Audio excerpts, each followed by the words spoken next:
Skin Wanderer, my life wonders and human beings out there. This is Ella and welcome to my Skin Wanderer and More channel.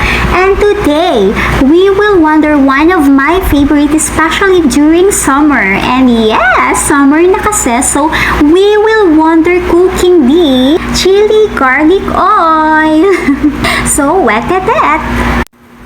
And for that, I actually have these, tada, red chilies, you know, ayan. Meron tayong mga red chilies here, ewan ko pero may nahalo na green yan. So, may ilang piraso lang naman siya, but yes, ayan, di ba? Meron tayong mga ganyan na, actually, pinatuyo ko to for at least 1 day. Yes. So, medyo na-try na natin siya ng 1 day. Ayaw ko naman kasi ng tuyong-tuyo. So, feeling ko kasi malalasan yung pagiging maanghang niya, diba? Yung pagiging spicy niya. Parang feeling ko magiging kulang kasi nga dry na masyado. So, parang yung pinaka-katas nung ating sili, parang feeling ko mawawala or mababawasan. So, ayan. Yung iba dyan, medyo fresh pa din, yan. Like this, ayan. Diba? Wala pa yung pagka-dryness niya. So, ayan. So, ayun na nga, diba? Nagbalat pa kasi tayo ng garlic. Nakaka-lurky. Napakahirap magbalat ng garlic. Ano ba yun? So, eto na nga, diba? Meron tayong 250 grams of chilies. I don't know if this is more than, pero kasi yes. This is 250 grams. So, ayan. Baka kung sumobra siya, konti lang. So, ayan. Nagbalat tayo ng garlic. Diba? This is actually 3 bulbs of garlic. Para medium size lang siya. Ayan siya. And, eto na nga. So, umorder nga tayo nito. Diba? Umorder tayo nito sa doon. So, ayan. Diba? Order tayo online, diba? Ayan. Diba? I-try natin siya. So, this is 900 ml yata. I'm not sure, but yes. Parang ganon. So, ayun na nga, i-try natin siya, diba? Parang, ang cute. Parang kapag kailangan mo ng konti lang naman yung i-grind mo, ganyan. Diba? No need na mag-aksaya ng kuryente. Diba? Tipid. So, ayan, diba? Konting push, pull pala, ayan. So, konting pull lang. So, ayan. Ilagay na nga natin siya sa ating manual chopper, grinder, whatsoever. So, ayan na nga. Wala pala akong pang-push. So, ayan. Try ko na nga ilagay yung, I don't know, wait. So, eto na nga. Kinuha ko na yung spatula. So, spatula na lang gagamitin ko ng pang-push, diba? Panglagay dito sa ating chopper, grinder, or what do you call that? Food processor, yes. So, ito na rin yung ipang hahalo-halo ko mamaya, diba? So, alam mo yun, para less na rin yung hugasan, ganyan. Hindi naman tayo naghuhugas. Ako. So, yun na nga, diba? So, camera root, ayan. Ilagay na natin siya sa ating manual chopper, grinder, ayan, diba? So, ingatan na lang natin yung paglagay. So, passing tabi naman, diba? Masyado itong matagal, ayan, kasi nga, kinukonti-konti ko lang yung paglagay, diba? Onti-onti lang dapat para hindi matapon. So, ayoko ang tamad, diba? I hope magkasya siya lahat para isang lang. Isang grinding lang. Parang hindi siya kakasya. So, ayun na nga, diba? So, i-try natin ilagay. Yan. So, nilagyan ko siya ng tissue habang habang pinapatuyo ko yung ating sili kasi nga, para hindi sana siya mag-moist or if ever na mag-moist siya, ma-absorb ng ating kitchen towel, diba? Kitchen towel yung mag-a-absorb ng moist niya. So, ayan. So, sana yung ating, ayan, daming sana. So, ayan, try na natin ihalo yung iba pa. Nakikita ba? Ayan. Basta, ayan, hinahalo ko na yung The more kasi sinasabi na dapat mapadali, ganyan, the more siya humihirap. The more ko sinasabing mapabilis, less edit, the more na nangangailangan ng edit yung mga videos ko. The more din siyang tumatagal. So, ayan, di ba? I hope nakikita sa camera. Tapos, nagsabi na naman ako ng I hope ganito, ganyan. Nakikita sa camera. Tapos, makikita ko yung recorded, hindi pala nakita sa camera. So, ayan po siya. It is full. This is for 900 ml yata. Yes. I'm not really sure, pero parang yun yung natatandaan ko. Nung in-order ko tong ating manual food processor or grinder. So, ayan. Kasya naman. So, eto na nga, di ba? Try na natin kung gaano siya kadali. Wait, kailangan ko siya ilapag. So, ayan. I hope nakikita siya ng maayos. But yes, we will try to... Oh, hindi siya very best. Oh, yung mapul. Kailangan ko siya bawasan. So, what it is? So, ayun na nga. Pasintabi na naman sa ating recording kasi yung gadget natin actually is having, you know, technical difficulties na naman dito. Ayan, hindi ko alam kung ano nangyayari pero hindi nagre-record ng maayos yung ating gadget. Yan, hindi nasasabay yung ating voice sa ating movements sa recording. But yes, we will continue this. So, ayan na nga, binawasan ko na ng konti. Maybe nasa 600 na lang to. Nanguhula, pero yes, kasi this is 900 for 900 ml and I think, yeah, siguro mga 600 na lang yung nilagay natin dito or 400 ml, ganyan. So, ayan, try na natin kung kaya. I hope kaya siya. Ah, hindi pa rin. So, ibawasan ko ulit ng konti. So, ayan na nga, ganyang konti na lang siya. Naku ha. Naku ha. Wow, seriously? Ayaw niya talaga. Why like that? Bakit yung mga napanood ko? Yung mga napanood ko sa ads, hindi naman sobrang konti yung kailangang ilagay. Why like that?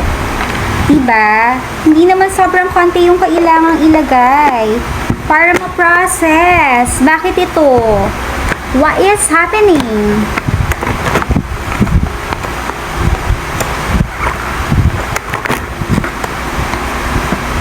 Grabe. Ayaw niya. Why?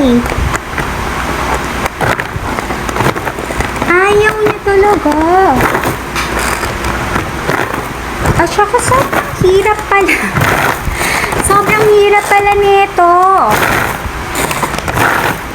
Yung manual nyo rin ba na food processor, ganito rin ba kahirap gamitin, ha? Yan. Hey, Kukong, huwag ka nga magulo.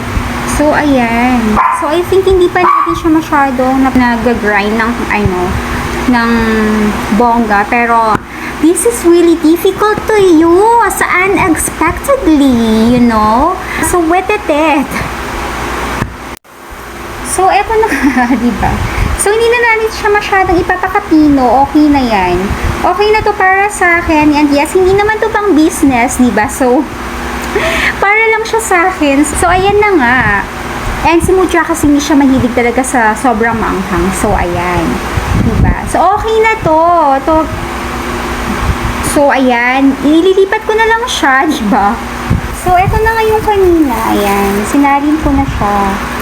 And as you can see, meron siya mga ganito yung gusto natin lang. Hindi ko na siya masyadong pinakapino. Ayan, diba? And then, isalin ko na tong kaka-grind ko lang, diba? And gumamit na ako ng plastic gloves kasi nga, feeling ko pag may nahawakan akong konti, diba? Magkakaroon siya ng effect sa skin. So, ayan, diba? Mas okay pa rin gumamit tayo ng mga disposable gloves, ganyan, plastic gloves, para iwas din sa ating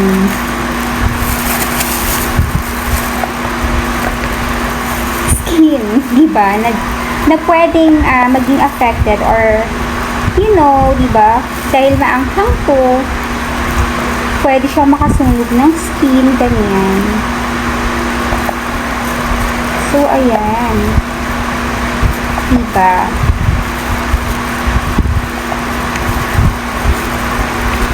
Wala naman tayong mga gloves, ganyan. Iwasan na lang natin na madikit yung balat natin, yung kamay natin, lalo na yung kahawak-hawak sa kung saang part ng skin natin. Hindi lang dahil sa food yung ating ginagawa, kundi dahil sa, diba, nakakasunog kasi siya ng skin. Mayroong effect sa skin natin, yung pagiging spicy. Hindi ko kasi alam yung mga exact words para sa nakakasunog na effect ng ating sili, ganyan. So, ayan. Diba?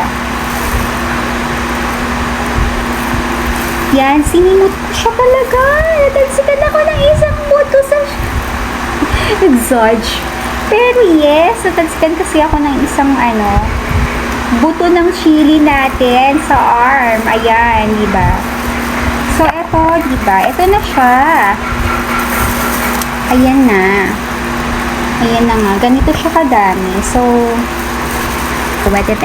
So, ilagay na nga natin yung 3 cups natin na oil. Bahala kayo kung anong oil yung gusto ninyong gamitin. But yes, this is 3 cups of oil. And then, yan. Ilo-low heat lang natin yan. That's 3 cups of oil. So, mag-add pa tayo ng konti. Kasi wala pa sa 3 cups yan. And then, i-add na natin yung ating ground. Not totally ground, but yes. Yung ating chilies and garlic. Yan. Make sure na tayo ay naka-low heat lang. Ayan. Pinakamahina lang po.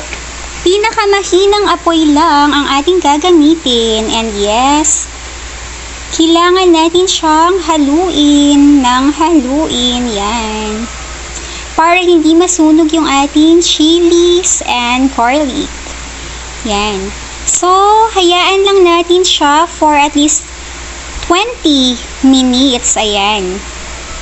Hayaan lang natin siya for at least 20 minutes. Pero, syempre, hahalu-haluin natin siya just to make sure na even yung pagkakaluto niya and hindi masusunog yung ibang chilies and garlic natin. So, wet-et-et. So, nga, since we are still waiting for 10 to 20 minutes for our chili garlic oil, ayan, diba, bago tayo mag-add ng mga seasonings natin, eto, isabay na natin yung ating product review. Ito yung box niya, ayan, tada, so eto siya, yan. Ang nakalagay pala sa kanya is, yes, ilan ba siya? Ilan ba yung capacity niya? Oh, wala. Ayun na nga. So, wala nga. Wala nga, diba? So, eto siya. So, hindi ko pa winawash, diba? So, ayan. So, kung makikita nga ninyo, diba? Medyo nahihirapan tayong gamitin siya kasi medyo na-surprise tayo dun sa heaviness ng ating mga nilagay na chilies and garlic, which is, I don't know kung ganun ba talaga kabigat kasi hindi siya kinaya nung blade natin. And even this part na pinupul natin, di ba? Hindi siya ganun ka-bilis mapul nung time na trinay natin ipul. So, ayan. So, iniingatan ko lang na hawakan yung yung parts niya kasi nga baka may nalagay na pala na katest nung garlic and chili natin, di ba? So, wala na akong gamit na plastic gloves or disposable gloves. So, alam mo na, di ba? Baka mahirapan tayong i-wash yung hands natin. Ayan. So, ayan na nga. So, ayun, di ba? Pero pag ginawa mo siyang, ayan, pag trinay mo siya ng nakaganito lang, nang wala siyang laman, syempre, sobrang gaan niya. Yeah. Sobrang gaan niya. Ayan, di ba? Pero kapag naglagay ka na pala ng 200, chilies lang yun chilies and garlic lang yun. That's 250 grams of chilies and 3 bulbs of garlic na medium size. Di ba? So, nahirapan na tayong i-pull. Nagmo-move yung camera natin. So, hindi pala pwedeng yung lahat ng space nung 900 grams natin or at least 400 to 500 or 600 grams yung ilagay natin. Hindi pala siya carry, no? Hindi mo siya mahihila kahit siguro i-full force mo yung paghila dito. Hindi mo basta mahihila.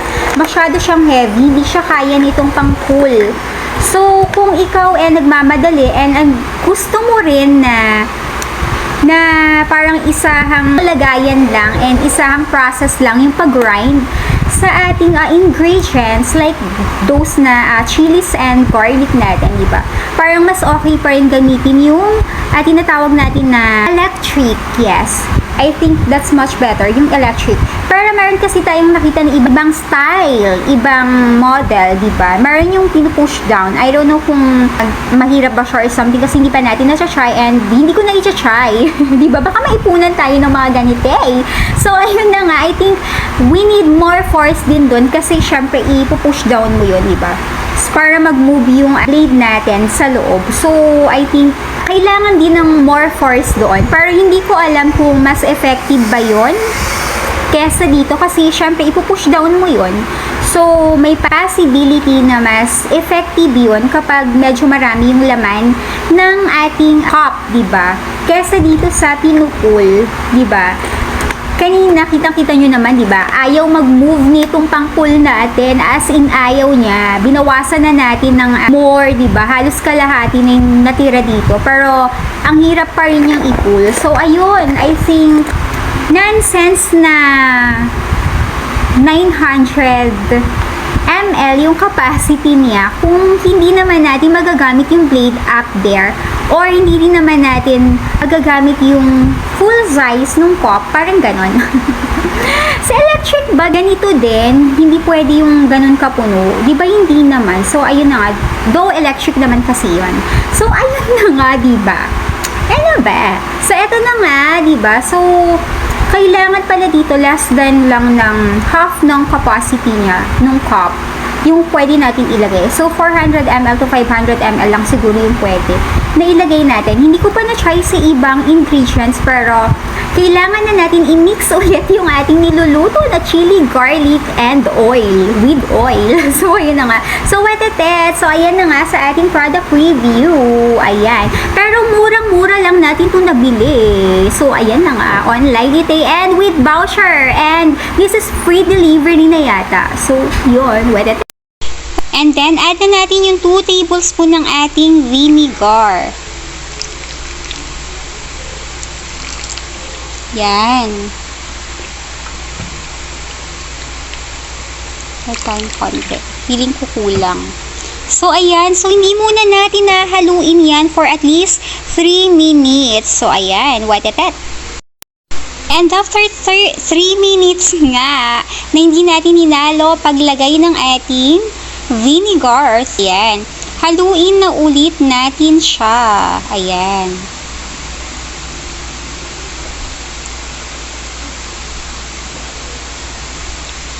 Haluin natin siya and then, let's wait for another 20 minutes. Ayan, 15 to 20 minutes ulit yung hihintayin natin with our low heat lang. So, ayan, wetetet. Season na nga tayo after 20 minutes. So, ayan na nga, diba? So, ilagay na natin yung ating 1 tablespoon of salt. Ayan, lagay na natin siya. Pasintabi sa ating mga ganon-ganon, diba? And then, ilagay na natin yung 1 teaspoon ng ating pepper. Ayan. Lagay tayo ng, ayan. So, hindi pala ground yung pepper natin, but I think that's okay. Yeah. Ay! Ayan. That's 1 teaspoon of pepper. After the pepper, let's add 2 tablespoon of sugar. Ayan. Lagay tayo ng 2 tablespoon of sugar. And then 1 tablespoon of oyster sauce. Ayan. This is optional. Pwede kayong hindi maglagay ng ating oyster sauce kung ayaw ninyo. Pero, this will add into our flavor. Ayan. 1 tablespoon of oyster. Yan. And then, i-mix na natin siya until well blended. Ayan. Diba? Mix natin siya until well blended. If you can see, meron tayong mga chilies na hindi natin siya na-grind. Kitang-kita pa siya, pero hindi ko kasi yan na-notice and hindi ko kasi minix yung ating chilies and garlic nung ginagrind natin, nung nagpo-food processor tayo. So, ayan na nga. So, pag nahalo na natin yung ating added seasoning, and then, meron akong napanood kasi, pero I am using different ingredients naman kasi. So, late ko na napanood yung sa kanya. So, nakita ko kasi na, sabi niya dun sa kaniyang vlog, which is the Panlasang Pinoy with Sir Vanjo, if I am not mistaken with the name. Ayan, napapanood ko kasi siya minsan. So, ayan, diba? Sabi niya ganon, pag gusto mo pa na mas magandang color dito, dark color pa na gusto mo, ilagay natin sa high heat yung ating kalan o yung ating apoy. So, ayan, ilalagay natin sa high heat hanggang sa magalit daw yung mantika. Ayan, hanggang sa magalit lang daw yung mantika. So, hindi natin siya masyadong tatagalan.